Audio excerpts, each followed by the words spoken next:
Tapi jika Anda tidak bisa memberikan bukti-bukti bahwa PSN adalah titipan kanan kiri, fix 100% di mata saya Anda tidak lebih sebagai seorang pengecut atau pecundang Pak Anies Rashid Baswedan.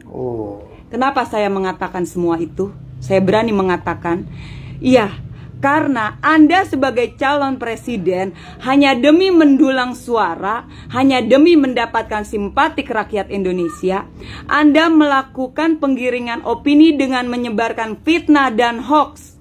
Saya sampaikan, program strategis nasional secara substansi itu baik-baik saja. Yang problem yang kita sering alami adalah bagaimana PSN itu disusun. Ketika PSN itu disusun dalam transparansi, dengan pelibatan publik dan pelibatan semua, lalu rujukannya apa? Rujukannya ada RPJP, Rencana Pembangunan Jangka Panjang, turunannya Rencana Pembangunan Jangka Menengah, turunannya kemudian Program Strategis Nasional, merujuk ke sana. Tapi kalau itu tidak dikendalikan dengan baik, PSN ini kemudian menjadi titipan dari kanan kiri yang masuk tanpa kita ketahui bagaimana proses itu disusun. Kenapa itu dibuat? Supaya mempercepat berbagai macam program yang sesuai dengan RPJP, yang sesuai dengan RPJMN. Itulah sebabnya dijadikan fast track. Tapi kalau fast track ini tanpa ada proses tata kelola yang benar, maka dia menjadi titipan kanan kiri. Dan ketika titipan kanan kiri, konsekuensinya dirasakan oleh masyarakat. Ini mesti kita kembali perlu luruskan, sehingga apa yang menjadi kebijakan-kebijakan itu mencerminkan tujuan awal. Oke guys ya, ini lagi viral nih pernyataan dari Pak Anies Baswedan soal proyek titipan kanan kiri ya. Oke, kita lihat dulu tanggapan dari Presiden Jokowi. Presiden Joko Widodo menantang balik Anies Baswedan untuk menunjukkan proyek strategis nasional mana yang merupakan titipan. Jokowi merespon pernyataan Anies yang menilai PSN adalah titipan kanan kiri. Soal tanggapannya Anies yang menyebutkan proyek strategis nasional ini merupakan proyek titip-titip, apa tanggapannya Pak? Ya ditunjuk saja. Proyek yang mana, yang titip siapa. Ya, sementara itu pemirsa, Ganjar Pranowo bakal calon presiden dari PDIP meminta Anies untuk membuka data yang menyebutkan proyek strategis nasional adalah titipan kanan kiri. Ganjar menyebut dengan membuka data akan membuat permasalahan menjadi lebih jelas sehingga bisa dibuktikan dan tidak menimbulkan polemik. Pak Ganjar, dikit aja Pak, proyek nasional dikritik itu titipan kanan kiri Pak, ada komentar Pak? Pak, ada komentar Pak? Proyek nasional dikritik sama Anies Baswedan itu titipan kanan kiri Pak, apa komentarnya Pak? Titipan kanan kiri dibilang Anies. Sebentar Pak, gimana Pak? Kanan kiri itu siapa? Dia bilang titipan, proyek strategis nasional itu titipan dibilang Pak, gimana tuh Pak? Sebutin aja datanya secara terbuka, yang nitip siapa, pakai data. Kalau pakai data nanti tidak akan membuat orang punya interpretasi lain. Kasih aja datanya, dibuka, telanjang, itu bagus. Jadi proyek selama ini semuanya berdasarkan pada kebutuhan Pak, atau apa komentarnya Pak sebentar? Bukan, konteksnya pertanyaan Anda tadi loh. Itu titipan kiri kanan itu siapa? Buka aja. Dugaan saya. Pak Anies yang bilang waktu itu. Ya, dugaan saya tidak ada yang bisa mengungkapkan data itu. Kalau ada dibuka, jadi tidak menimbulkan spekulasi. Buka nggak apa-apa.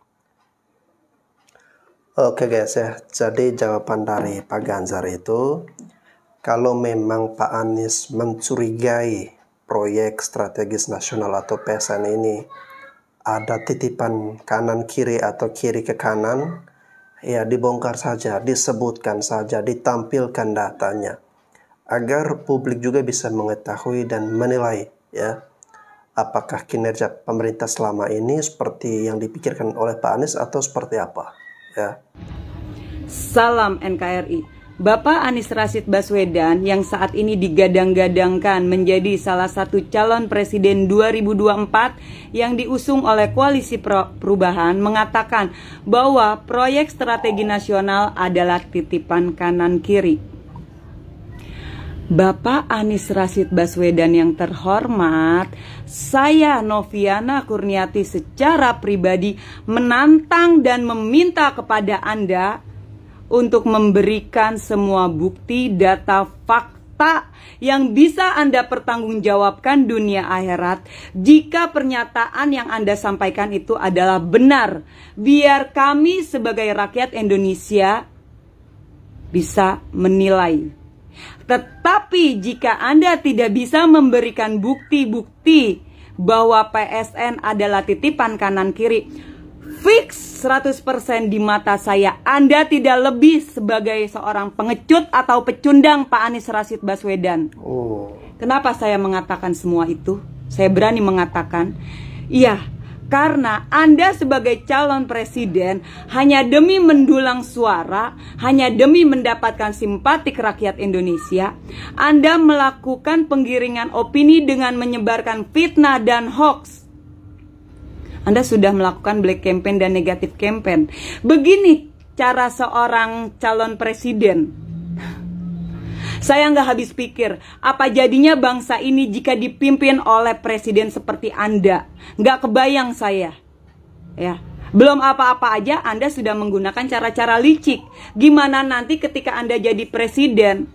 Nggak jauh beda yang Anda gunakan cara-cara licik untuk kepentingan Anda dan golongan Anda. Dan buat Waketum PKB Jazilul Fawaid, ya, Anda kan merespon statement dari Pak Ganjar yang juga mengatakan ya buktikan saja jika memang PSN itu adalah titipan kanan kiri. Sebutkan orang-orangnya siapa yang terlibat, kelompok mana yang terlibat. Lalu Anda merespon pernyataan dari Pak Ganjar dengan menyuruh Pak Ganjar turun langsung ke Rempang Batam. Anda itu pinter, belaga, bego, apa benar-benar bego Pak Jazilul Fawaid? Nah, sebelum Anda menyuruh Pak Ganjar turun langsung ke Rempang Batam, Anda suruh dulu tuh si Anies Rashid Baswedan untuk membuktikan narasi pernyataan yang disampaikan. Jika memang terbukti, boleh Anda bernarasi mengatakan Pak Ganjar menyuruh Pak Ganjar untuk turun ke Rempang Batam. Itu sebenarnya yang Anda lakukan. Bener ya? Ini muncul lagi nih saya bilang, orang cerdas tapi nggak waras. Logic file, tahu gak yang Anda katakan Pak Jazilul Fawaid? Miris Anda, miris saya. Ampun. Ternyata di kubu lawan itu sangat banyak orang-orang cerdas, tetapi sayang otaknya pada nggak waras. Semua pada logic file. Penggiringan opini, menyebarkan fitnah, hoax, itulah yang dilakukan. Kok kemarin G30 SPKI nggak ada yang berisik tuh, sedikit banget tuh yang teriak-teriak PKI. Mana suaranya? Yang teriak-teriak katanya PDI Perjuangan PKI. Megawati ingin mengubah Pancasila menjadi Ekasila Trisila. Mana suara kalian? Karena apa? Itu tuh cuman gorengan gosong, tau gak? Basi semua narasi-narasi yang kalian katakan. Tidak ada manfaatnya, tidak ada gunanya. Karena rakyat sudah cerdas, rakyat sudah tahu siapa dan bagaimana sepak terjang PDI Perjuangan selama ini. Kasihan ya, Anda panik, kalian panik sampai melakukan narasi-narasi yang konyol-konyol buat saya. Yuk, kepada semua pendukung Pak Ganjar Pranowo, saya ingatkan sekali lagi, jadilah pendukung yang cerdas seperti Pak Ganjar. Jangan melakukan black campaign, negatif campaign, menyebarkan fitnah, caci maki, hujatan, dan hoax. Kita buktikan bahwa pendukung Ganjar Pranowo adalah orang-orang waras yang menarasikan segala sesuatu itu berdasarkan data dan fakta. Salam NKRI. Wow, luar biasa ya dari Mbak Novi. Oke, jadi ketika seseorang itu menyatakan sesuatu guys ya, mengungkapkan sesuatu tanpa disertai oleh data dan fakta, ya benar juga seperti yang dikatakan oleh Mbak Novi ataupun seperti Pak Ganjar tadi ya, bisa menimbulkan interpretasi yang berbagai macam ya, ataupun menimbulkan spekulasi-spekulasi liar di luar sana ya. Jadi saran terbaik untuk Pak Anies ya, Alangkah baiknya Pak Anies menyertakan dengan data agar tidak menimbulkan kecurigaan atau spekulasi-spekulasi yang tidak perlu. Jokowi adalah orang yang bikin elektabilitas Anies Baswedan selalu rendah dan yang paling bawah. Loh, kok bisa? Ini bukan karena Anies dijegal ya, tapi memang Anies yang salah mengambil langkah. Suka nggak suka, mau nggak mau, Jokowi punya tingkat kepuasan publik di atas 80%. Kalau yang digaungkan itu perubahan, saya rasa berat ya, karena yang puas aja angkanya di atas 80 loh. Jumlah ini tuh tinggi banget men. Jokowi punya angka kepuasan tertinggi di dunia. Belum ada pemimpin di dunia yang 80% rakyatnya puas dengan kinerjanya. Yang kedua, Jokowi membuktikan bahwa dirinya bukan bebek lumpuh. Yang belum tahu soal bebek lumpuh ya, biasanya presiden di tahun terakhir menjabat dianggap bebek lumpuh karena dianggap sudah kehilangan pengaruhnya. Tapi Jokowi di akhir masa jabatannya malah semakin kuat pengaruhnya. Beberapa pemimpin partai besar pun masih bersama Jokowi. Dirinya sampai dijuluki sebagai kingmaker di pemilu 2024. Bahkan capres yang maju diisukan adalah orang-orang pilihan Jokowi atau Al Jokowi Mens. Jadi, langkah Anies dengan mengkampanyekan perubahan menjadi narasi yang tidak menarik simpati rakyat. Lah gimana? Wong 80% rakyat puas dengan kepemimpinan Jokowi. Yang 20% nggak puas ya paling mau ikut Anies. Tapi ya gitu. Logika sederhananya gini, 80% rakyat puas dengan kepemimpinan Jokowi. Yang 20% nggak puas ya paling mau ikut Anies kan. Jadi ya wajar kalau elektabilitas Anies nggak lebih dari 20%. Paling berkutat di angka 20% saja. Itu adalah sisa-sisa orang yang tidak puas dengan Jokowi. Jadi elektabilitas Anies berada di paling bawah karena memang narasi yang digaungkan oleh tim Anies sendiri. Oke guys ya, memang kalau kita melihat model kampanye yang digerakkan atau diusung oleh Anies Caimin ini ya, ini menurut saya langkah mereka itu kurang cerdas ya. Kenapa kurang cerdas? Udah tahu ada 80% masyarakat Indonesia yang puas dengan Pak Jokowi, tetapi malah memilih untuk antitesa ya, untuk melakukan perubahan, bukan mau melanjutkan. Memilih untuk berseberangan dengan Pak Jokowi, malahan mengkritik kebijakan Pak Jokowi. Seperti yang teman-teman dengarkan tadi di awal video, Pak Anies mengatakan ada titipan kiri kanan dalam proyek-proyek Pak Jokowi ya. Nah ini kan justru malah merugikan Pak Anies sendiri, karena suara-suara dari para simpatisan atau masyarakat yang suka atau puas dengan Pak Jokowi ini ya, tentu banyak yang kecewa dan memilih untuk tidak mendukung Pak Anies Baswedan. Saya sampaikan program stabilitas nasional secara substansi itu baik-baik saja. Izin bos, saya setit. Assalamualaikum warahmatullahi wabarakatuh. Selamat sore, salam sejahtera, salam senusantara untuk kita semua. Saya katakan di sini, kalau Yohanes Imam Mahdi punya datanya, tunjukkan. Jangan menuduh bahwasanya PSN itu proyek titipan kanan kiri. Kanan kiri itu yang mana bos? Ditunjukin. Jangan besar uap saja. Jangan asal nguap. Kayak manapun juga membela dirimu Yohanes Imam Mahdi nggak membuat simpatik, enggak. Justru hal-hal kayak gitu membuat blunder. Kalau kau berbicara tentang data, di mana datanya? Yang titip siapa?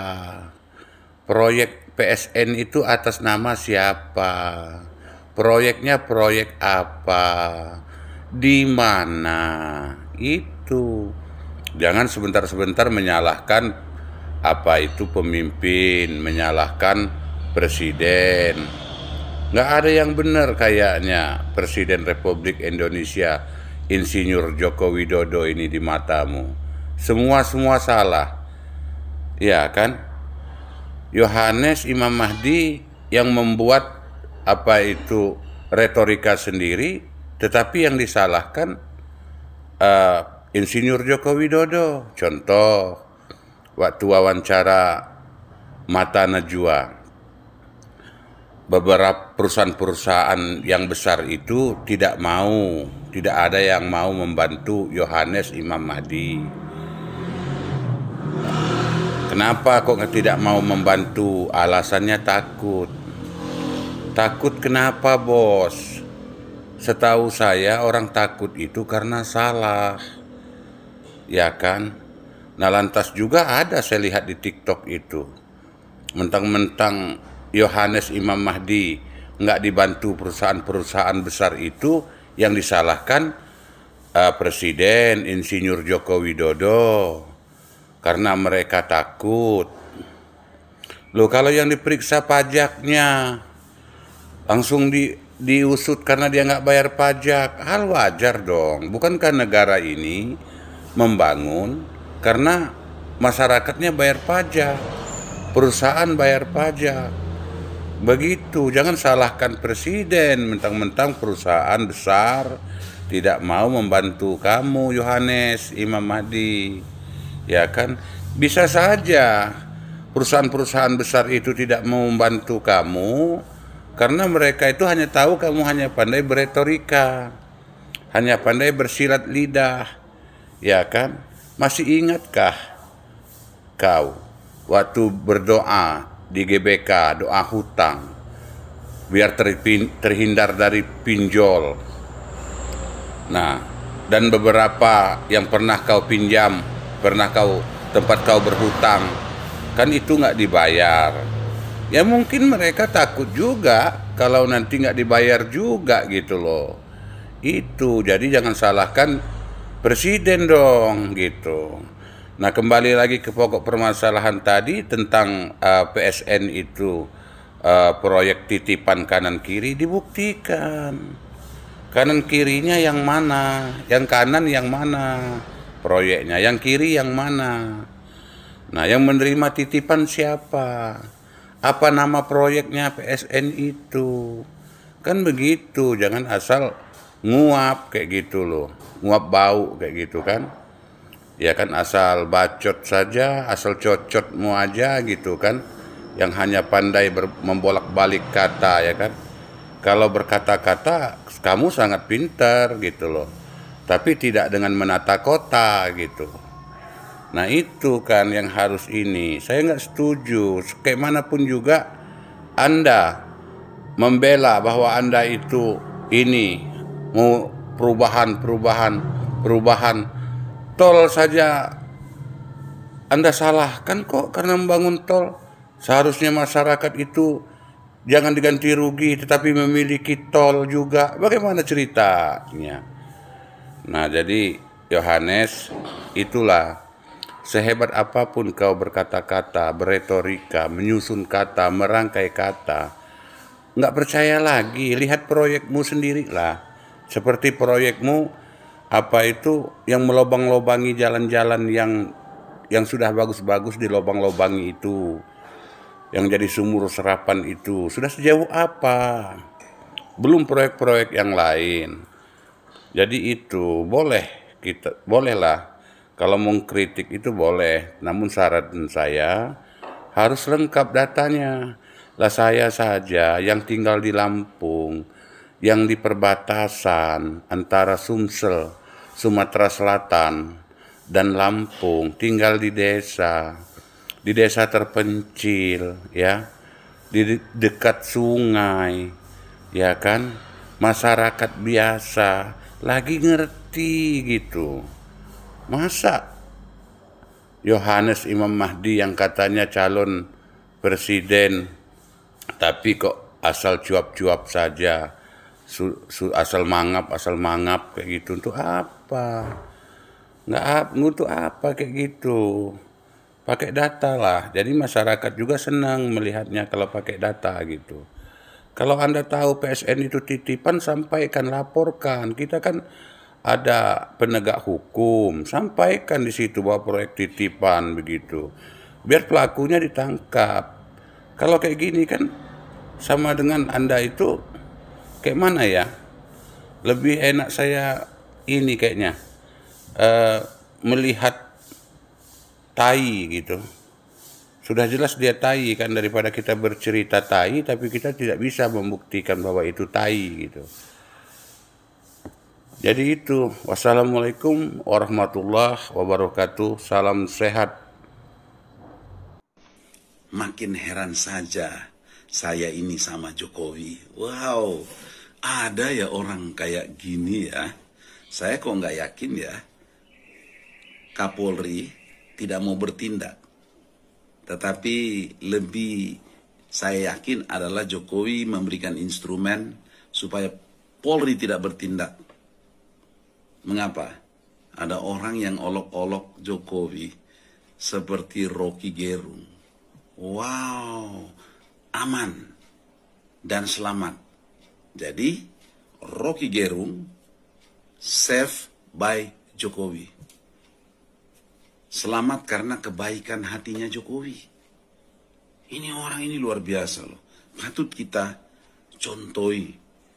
Tidak membalas jahat dengan jahat. Padahal kalau dia mau melakukan, tidak usah dengan cara-cara dia sendiri. Ya.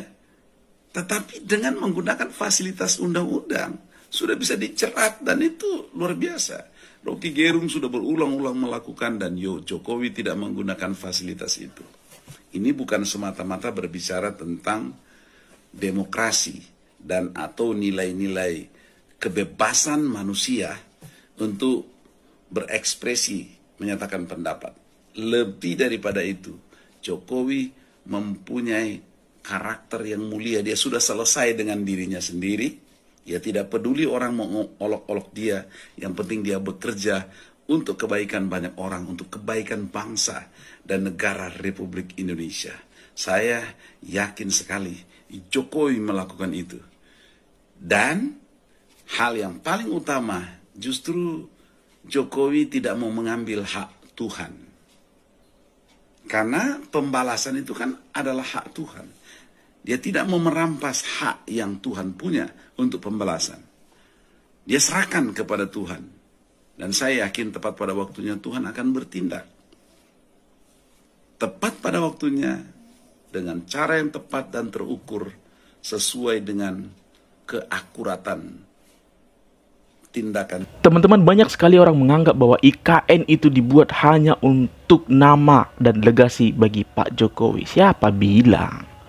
Pak Jokowi itu nggak butuh IKN untuk membuat legasi atau mencatatkan namanya di papan sejarah Republik ini.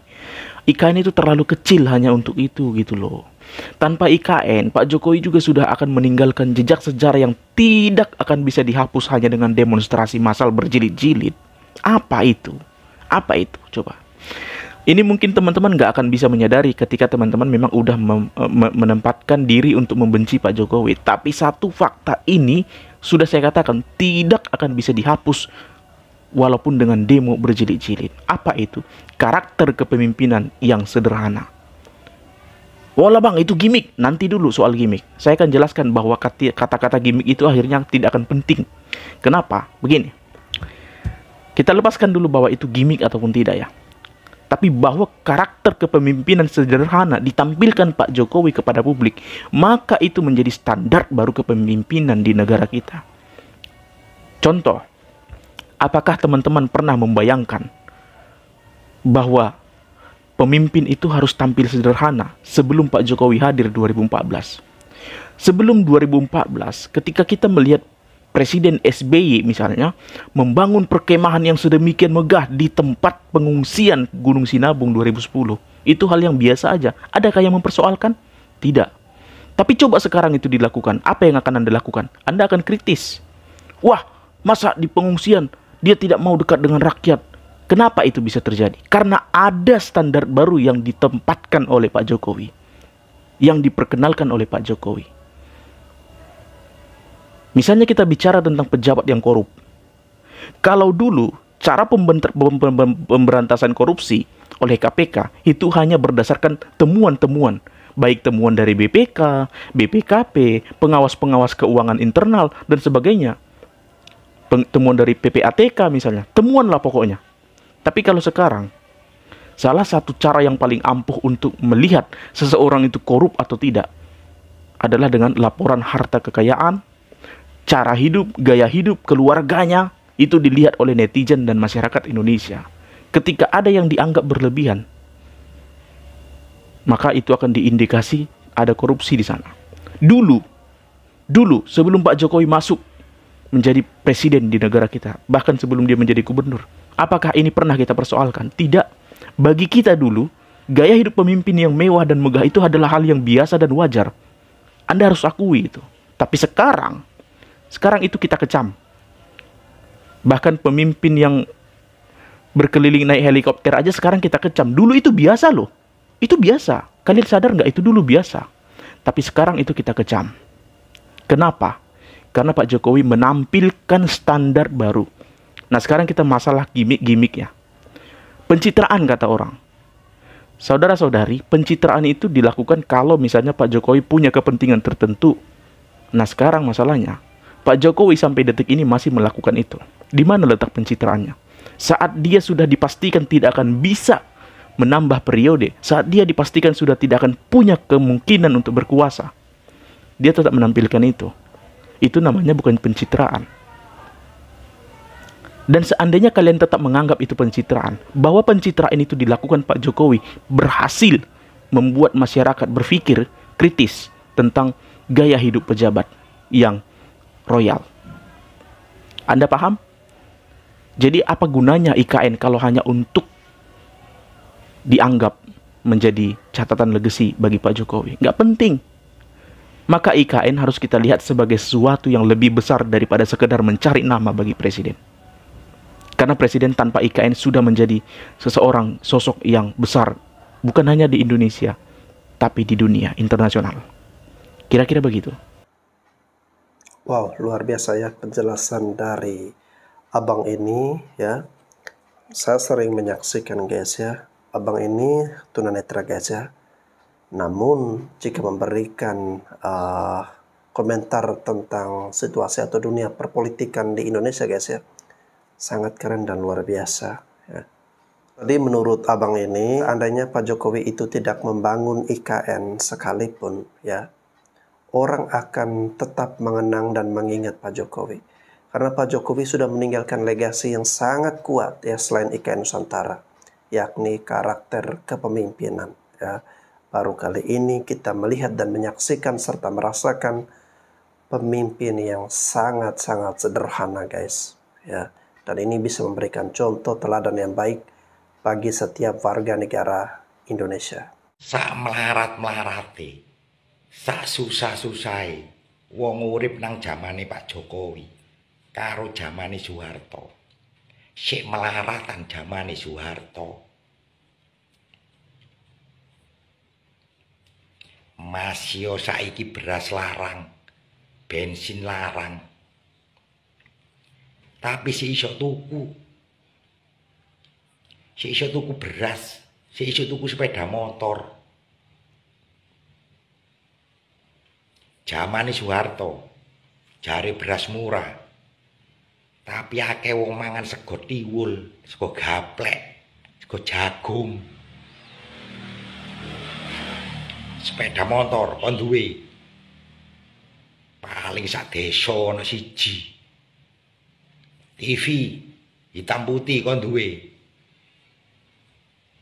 Paling yo Pak Lurah sing duwe. Cok meneh tuku sepeda motor, Bro, zamane Soeharto. Sepeda pancal gak duwe. Oma zamane Soeharto, gedhek sesek. Lantene teko keramik. Gak teko tletonge sapi. Pengen mangan roti zamane Soeharto iso. Kon paling yo riyo setahun pisan baru mangan roti. Mulane ana sing ngomong zamane Soeharto enak iku wong goblok. Kon iku dibujuki lho. Dibujuki karo wong ndukur-ndukur sing sok-sok pinter tapi goblok iku lho.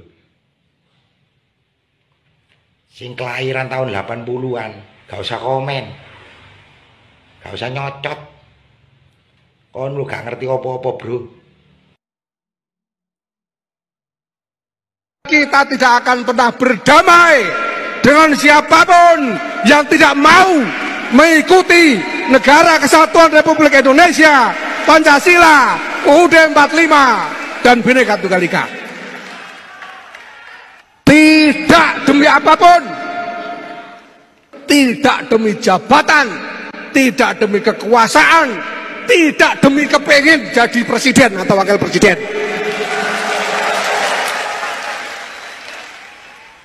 Tidak ada tawar-menawar.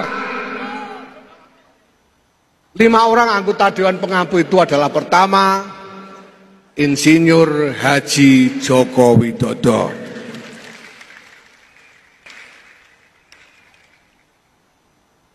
Kedua, Kiai Haji Ahmad Mustofa Bisri. Ketiga, Kiai Haji Ma'ruf Amin.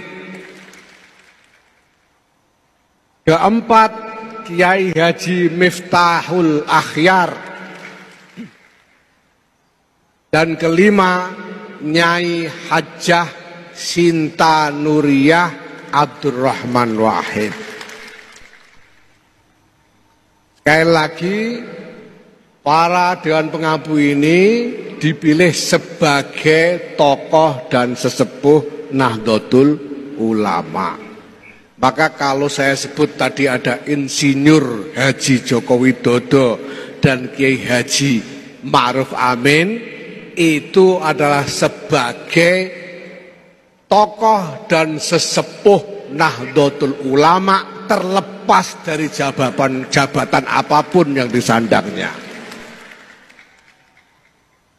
Maka sekarang telah kita tunjukkan kepada seluruh dunia bahwa Insinyur Haji Joko Widodo itu orang NU.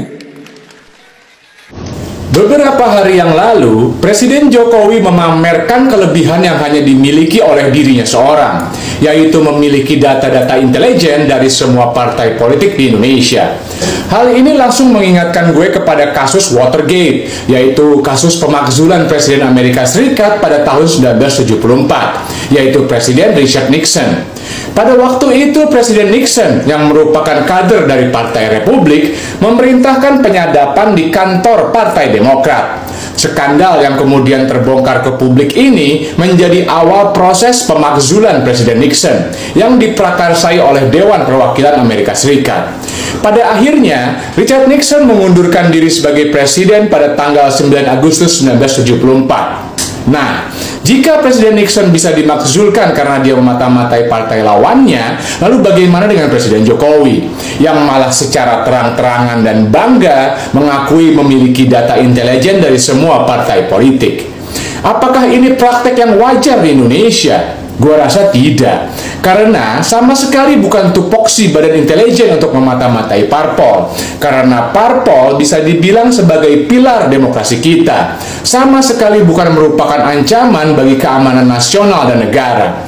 Dan rupanya kegelisahan yang sama juga dirasakan oleh koalisi masyarakat sipil untuk reformasi sektor keamanan.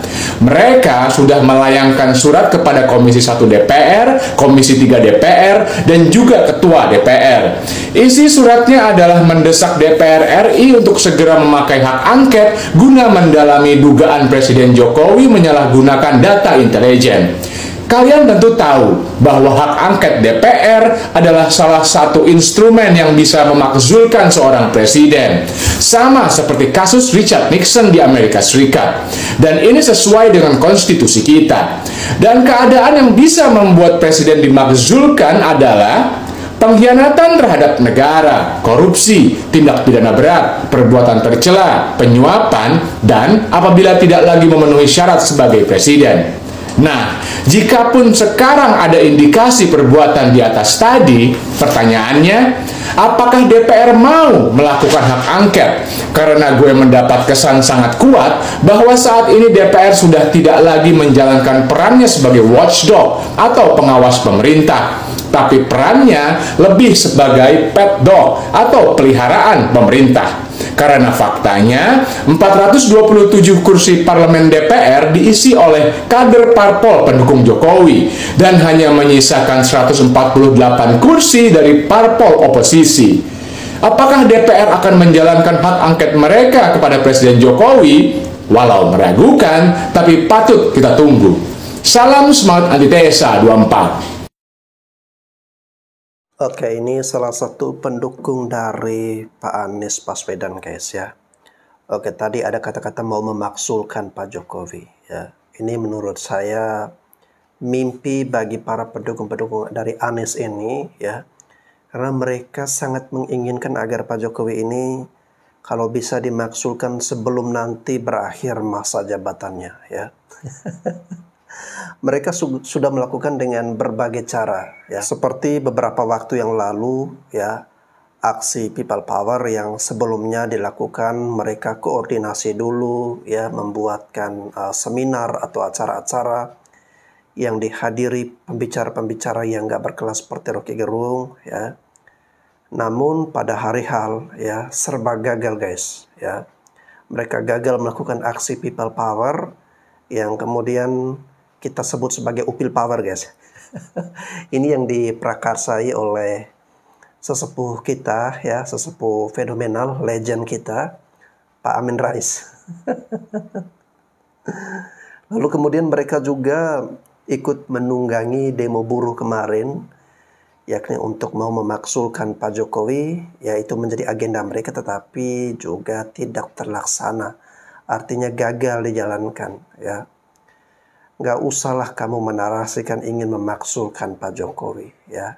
Karena kamu akan berhadapan dengan 80% masyarakat Indonesia yang siap menghadang, ataupun jika Anda terlalu berlebihan ya, Anda akan tahu resiko dan akibatnya ya. Karena sejauh ini kita masih membiarkan kalian melakukan atau melontarkan kalimat atau pernyataan kritik ya, sah-sah saja ya. Kalian mendukung Pak Anies ya, sah-sah saja.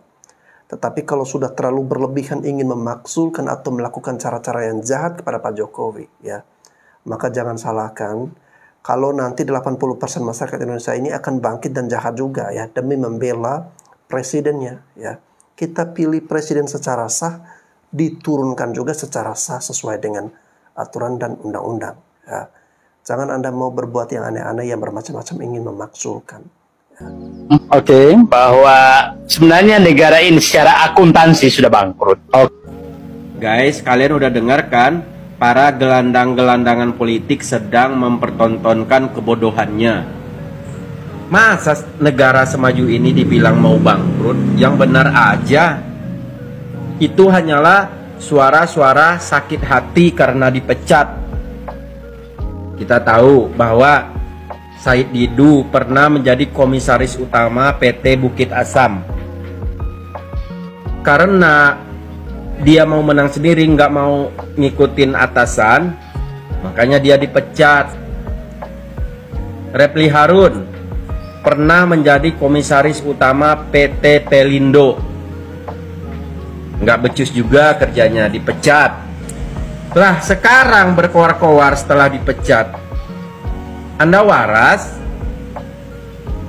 Kalian-kalian ini dulu pernah menjilat Pak Jokowi semasa menjabat. Sekarang udah nggak menjabat lagi, kalian malah menjelek-jelekin kepemerintahan Pak Jokowi. Ya ampun. Saya masih respect dengan Ibu Susi Pujiastuti.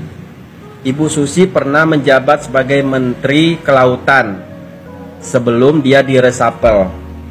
Tapi setelah beliau diresapel, nggak pernah tuh beliau ngomong ngoceh-ngoceh di media sosial, di televisi, nggak pernah. Dia fokus dengan usahanya. Tapi ya harap kita maklumin aja sih orang-orang seperti ini. Contohnya Pak Rizal Ramli, Pak Amin Rais, kamu Said Didu sama Repli Harun, ini orang-orang nggak ada kerjaan lagi selain ngejelekin pemerintah. Kalau nggak gitu dia nggak bisa makan. Beda dengan Bu Susi. Bu Susi punya usaha sendiri, ya kan? Aduh. Assalamualaikum warahmatullahi wabarakatuh. Assalamualaikum warahmatullahi wabarakatuh. Pak, Saya Juli, warga RT 7 RW 2, Pak ya. Desa Karangduren, Kecamatan Pakesaji, Malang. Saya mohon maaf sebesar-besarnya sama Pak Jokowi ya Pak ya. Saya tidak sengaja Pak ya. Suami saya tidak bisa membaca dan menulis, untuk itu biar lancar saya dibimbing mengucap istri saya. Dalam kesempatan ini saya menjelaskan mengenai video TikTok yang saya buat untuk menghujat Pak Jokowi. Dengan kesadaran saya saat ini, saya mohon maaf kepada Pak Jokowi. Saya mengakui salah, hilaf dan stres karena situasi ekonomi saya saat ini sedang sulit. Sekali lagi saya mohon maaf kepada Bapak Jokowi. Saya berjanji tidak mengulangi lagi. Wassalamualaikum warahmatullahi wabarakatuh.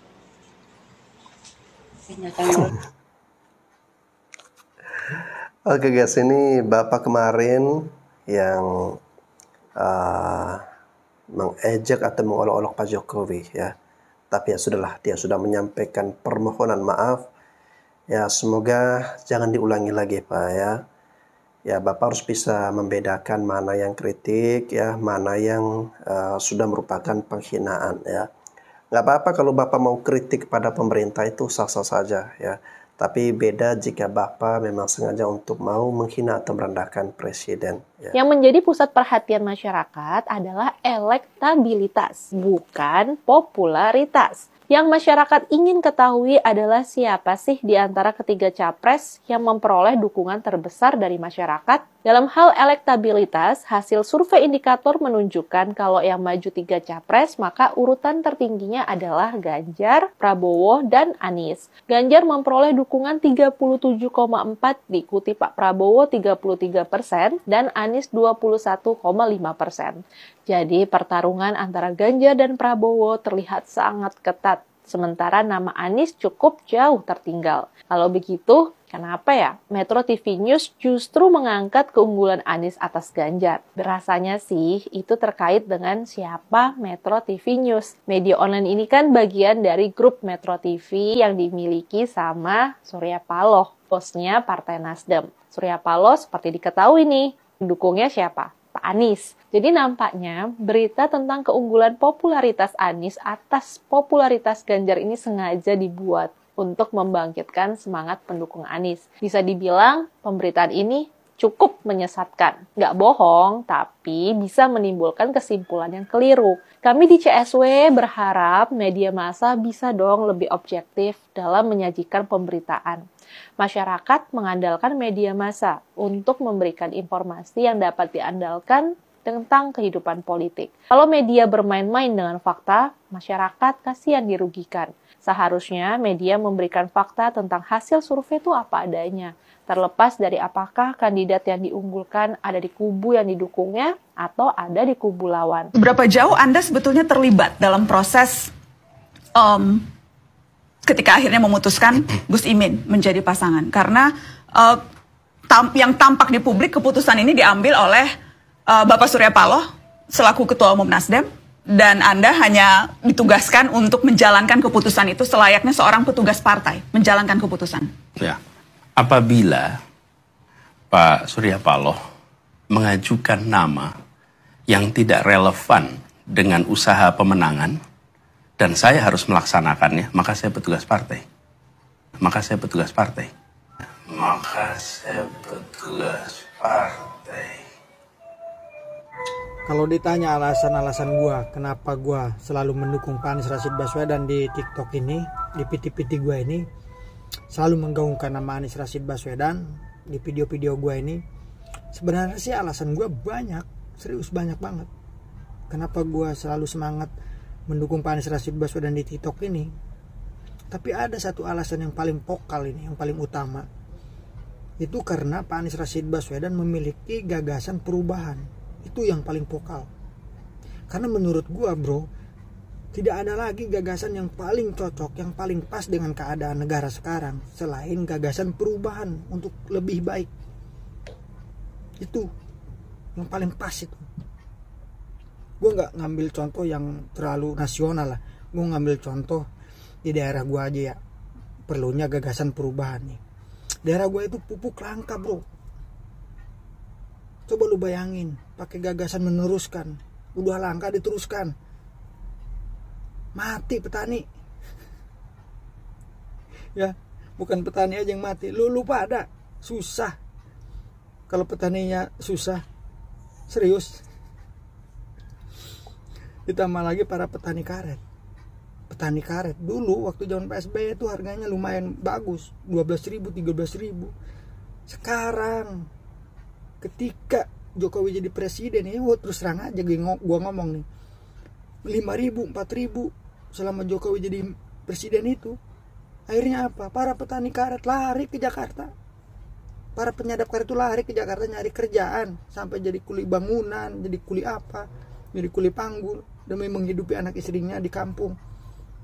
Yang tadinya dulu itu mereka tuh tidak pergi-pergi ke Jakarta, mereka sejahtera di kampung karena harga karet itu apa? Mahal, bisa mencukupi menghidupi anak istri. Dulu produktif, dulu berkembang desa-desa di daerah saya itu. Sekarang wah, parah bro. Makanya perlunya gagasan perubahan untuk merubah harga karet itu jadi lebih mahal lagi. Jadi petani di desa-desa itu lebih produktif lagi, lebih berkembang, lebih maju desa-desa. Ingat bro, ya, meskipun investasi triliunan, iris kuping lu kalau negara ini akan maju jika desa-desanya tidak berkembang. Iris kuping lu, serius, jangan kuping gua. Oke, perlunya itu gagasan perubahan tuh di sana. Gue tidak jauh-jauh lah ngambil contohnya. Daerah gue aja itu sangat perlu akan gagasan perubahan. Mungkin daerah-daerah kalian juga sama, perlu gagasan perubahan. Jangan munafik, ya. Dan saya harus melaksanakannya, maka saya petugas partai. Bapak Surya Paloh. Clear ya, Pak Anies sendiri yang mengatakan kalau Pak Anies adalah petugas partai. Tetapi di sini ada lagi yang lebih parah. Ketua Partai Buruh Indonesia mengatakan bahwa Pak Anies adalah karyawan partai. Ya. Tanpa partai Pak Anies apalah artinya? Ketika Pak Anies akan dipanggil KPK, Bapak Bewok menangis-nangis. Minta-minta jangan Anies dipanggil KPK. Aduh, biarkan sajalah Anies Baswedan itu diproses. Biar semuanya terbuka, terang benderang. Siapa tahu menguntungkan untuk Anies Baswedan. Biarkan KPK memproses semuanya. Untuk para pendukung Pak Anies Baswedan, siap-siapkan mental ya. Jangan terlalu stres, oke? Sebab kehidupan ini masih panjang. Kalau Anda stres, kasihan keluarga Anda. Ya. Sepertinya Bapak Surya Paloh sedang stres. Sedang mencari jalan untuk bagaimana mengakhiri semuanya kekicauan ini. Kekecohan yang sudah dibikin oleh dia sendiri. Ya. Aduh. Udah habis-habisan nyalonin Anies Baswedan, duitnya sudah habis, udah nggak punya malu. Aduh, bye-bye Nasdem. Kegagalan Bapak Jokowi, 1. Gagal menjadikan negara Indonesia menjadi negara terbesar penyebaran COVID di dunia. 2. Di masa PPKM, gagal menjadikan rakyat mati kelaparan. 3. Gagal mundur, ya kan?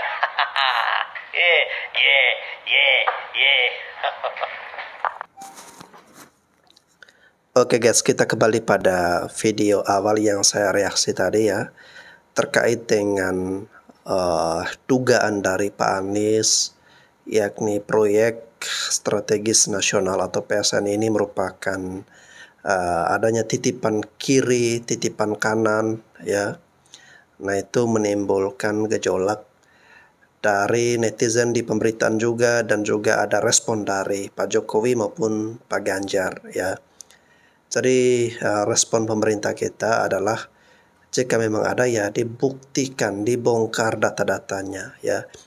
Sehingga jangan sampai itu hanya bersifat dugaan semata atau bersifat ocehan yang tanpa data dan akhirnya menimbulkan berbagai spekulasi, ya. Nah guys, saya sampai saat ini ya masih tidak habis pikir ya dengan Pak Anies dan juga pendukung-pendukungnya, yang menurut saya strategi yang mereka mainkan itu adalah mereka sudah menggali kubur, ya, untuk menguburkan diri sendiri, ya.